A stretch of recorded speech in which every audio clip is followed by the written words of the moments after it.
This book attempts to provide a series of case studies from across Africa that argue about what governance does mean, which is not very flattering, and what it should mean. In other words, the potential that governance has to help us overcome a lot of the problems that we've inherited as a former colony, as part of the global south, locked into power relations that we didn't ask for, that we didn't design, and yet that lock us into unequal global trading pacts, migratory patterns, you name it.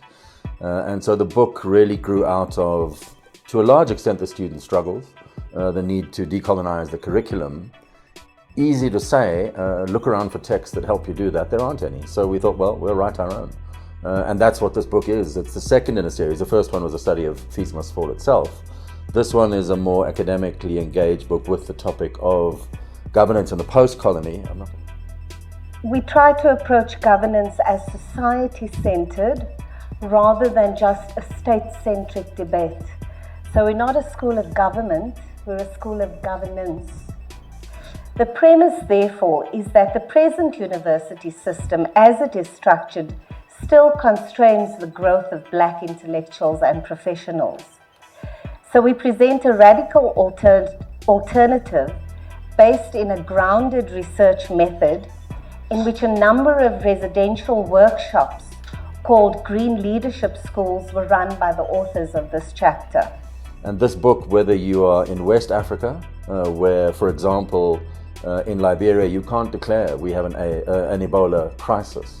That decision is taken for you either at the Centers for Disease Control in the States or at the WHO in Geneva. So African bodies may be falling dead, but it's not a crisis until our colonial masters tell us it's a crisis. And so it's really, that's a very visceral example in a chapter in the book, but it's a way of highlighting exactly how we're ensnared in what they call global good governance, but what are in fact, in a sense, smoke screens for what is going on, which is ongoing colonial relationships between the North and the South. My chapter is on law and governance. Has the South African judiciary overstepped its oversight mandate? Basically, this chapter, it's been influenced by the recent developments and attacks that have been happening over the judiciary. Of utmost importance has been the shift in the rules in terms of the post-colonial developments.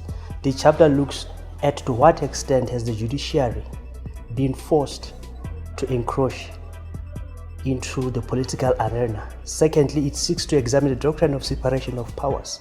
Thirdly, it looks at the role of the Constitutional Court jurisprudence in terms of what has been achieved and the interference of the CC in terms of policy and governance. It looks at various case law, starting from the first generation to the last generation. It concludes that the judiciary has continued to play an active role in terms of policy and formulation. The concept of judicial activism has basically become key and paramount. A precedent has been set that despite a new renewed movement of activism within the political elites, the Constitutional Court will continue to play a much more dominant role in terms of providing oversight. This book also emphasizes that policy making in the public arena can emerge as a synthesis from confrontations amongst social actors. And critical, in my view, is the issue of popular legitimacy. Inevitably, everything's governed. But the point is, if we are thinking about public policy, and if we are thinking about something that is equitable, how can we think about governance in a way that is deliberative governance, intentional governance?